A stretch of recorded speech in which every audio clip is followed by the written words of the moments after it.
அனைவருக்கும் அன்பான வணக்கங்கள். இது மகா பெரியவா சொன்னது யூடியூப் சேனல். நம்முடைய இந்த சேனல்ல பெரியவா சொன்ன ஆன்மீக அருளுரைகளையும் ஜோதிட தாந்திரீக ரகசிய முறைகளையும் தொடர்ந்து பதிவு செய்துட்டு இருக்கிறேன். தொடர்ந்து பாருங்க. இன்று 22/5/2024 வைகாசி மாதத்தின் 9ஆம் நாள் புதன்கிழமை. இன்று பாத்தீங்கன்னா வைகாசி விசாகம். வைகாசி விசாக நாள்லயே நரசிம்மர் ஜெயந்தியும் வந்திருக்கு. அதாவது வைகாசி மாதத்தில் வளர்பிறையில் வரக்கூடிய சதுர்த்தசி திதி தான் நரசிம்மர் ஜெயந்தி. இன்று மாலை 7:13 வரைக்கும் சதுர்த்தசி திதி இருக்கு. இன்று உங்களுக்கு எப்ப நேரம் கிடைக்குதோ, குறிப்பாக கடன் தீர்க்கும் கடவுளாக கருதப்படுபவர் நரசிம்மர். எதிரி தொல்லை நீங்கணும் அப்படின்னா நரசிம்ம வழிபாடு கண்டிப்பா செய்யணும். எல்லார் வீட்லயும் நரசிம்மர் படம் இருக்குமா, விக்கிரகம் இருக்குமா அப்படின்னா கண்டிப்பா இருக்காது. யாரோ ஒரு சிலர் தான் வச்சிருப்பீங்க. ஆனா எல்லாருமே மகாலட்சுமி தாயாரோட படம் வச்சிருப்பீங்க இல்லையா? மகாலட்சுமி தாயார் படத்துக்கு முன்னாடி ஒரு நெய்தீபம் ஏத்தி வச்சுட்டு ஓம் வஜ்ரநாகாய வித்மகே தீக்ஷ்ண தம்ஸ்ட்ராய தீமகி தன்னோ நரசிம்ஹ பிரச்சோதயாத். டிஸ்பிளேல தெரியுது இல்லையா? இந்த மந்திரத்தை குறைந்தது 3 முறை, அதிகபட்சம் உங்களால எத்தனை முறை சொல்ல முடியுமோ அத்தனை முறை பிரசாதமாக மோர், பனங்கற்கண்டு, பால், பழங்கள் இதை மாதிரி பொருட்களை வைக்கணும். ருண விமோசனம் தருபவர் பாத்தீங்கன்னா இந்த நரசிம்மர். நாம பண தேவை அப்படின்னாலே பெருமாளையும் மகாலட்சுமி தாயாரையும் தான் முதல்ல நினைப்போம்.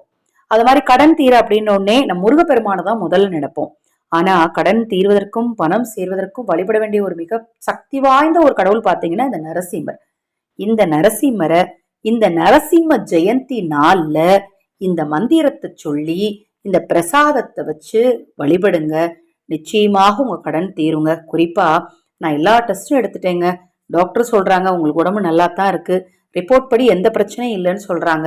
ஆனா வீட்டுக்கு வந்தோடனே உங்களுக்கு தோணும் ரிப்போர்ட் எல்லாம் நல்லா இருக்கு, ஆனா அடிக்கடி உடம்பு வலிக்குது, கை கால் வலிக்குது, சுறுசுறுப்பா எதையும் செய்ய முடியல, ஒரு மாதிரி தரித்திரம் பிடிச்ச மாதிரியே இருக்குது, படுத்துட்டே இருக்கணும் போல இருக்குது, யாரை பார்த்தாலும் பிடிக்கல, ஏதாவது சாப்பிட்டுக்கிட்டே இருக்கணும் போல இருக்கு, இல்ல எனக்கு சாப்பாடே பிடிக்கல, தூங்குற மாதிரியே இருக்குது, ஆனா நல்ல தூக்கம் இல்லை, இது மாதிரிலாம் உடல் ரீதியா ஒரு சிலருக்கு பிரச்சனை இருக்கு அப்படின்னு நினைப்பாங்க இல்லையா? அவங்க தவறாம நரசிம்மரை வழிபடுங்க. ஏன்னா தீய சக்திகளின் பாதிப்பு தாங்க. ஏன்னா ரிப்போர்ட் படி ஒண்ணும் இல்லை அப்படின்னா தீய சக்திகளின் பாதிப்பு உங்ககிட்ட இருக்கு அப்படின்னு அர்த்தம். அதை சரி செய்யறதுக்கு இந்த நரசிம்ம வழிபாடு ரொம்ப சிறப்புங்க. இந்த நரசிம்மர் ஜெயந்தி நாள்ல வீட்டுல ஒரு தீபத்தை ஏத்தி வச்சு நான் சொன்ன பிரசாதத்துல ஏதாவது ஒண்ணு இருந்தா கூட போதும், வச்சு இந்த மந்திரத்தை மட்டும் சொல்லுங்க. உங்க வாழ்க்கையில நிச்சயமா ஒரு மாற்றம் உண்டாகும். நான் சொன்ன பதிவுல ஏதாவது சந்தேகம் இருந்தாலும், ஆதரவற்ற ஏழை குழந்தைகளுக்கும் ஆதரவற்ற முதியவர்களுக்கும் உணவளிக்க விரும்பினாலும் 9344692042 இந்த வாட்ஸ்அப் எண்ணுக்கு தொடர்பு கொள்ளுங்க. அதை பற்றிய தெளிவான விளக்கம் கொடுக்கிறேன். அனைத்து ஜெபமணி மாலைகளும் 50% ஆஃபர்ல அறிமுகப்படுத்தியிருக்கோம். உங்களுக்கு என்ன ஜெபமணி மாலை தேவைப்பட்டாலும் வாட்ஸ்அப் பண்ணுங்க, அதை பற்றிய தெளிவான விளக்கம் கொடுக்கிறேன். ஹரஹர சங்கர ஜெய ஜெயசங்கர, ஹரஹர சங்கரா ஜெய ஜெயசங்கரா. மகா பெரிவா திருவடிப்பாதம் சரணம் சரணம்.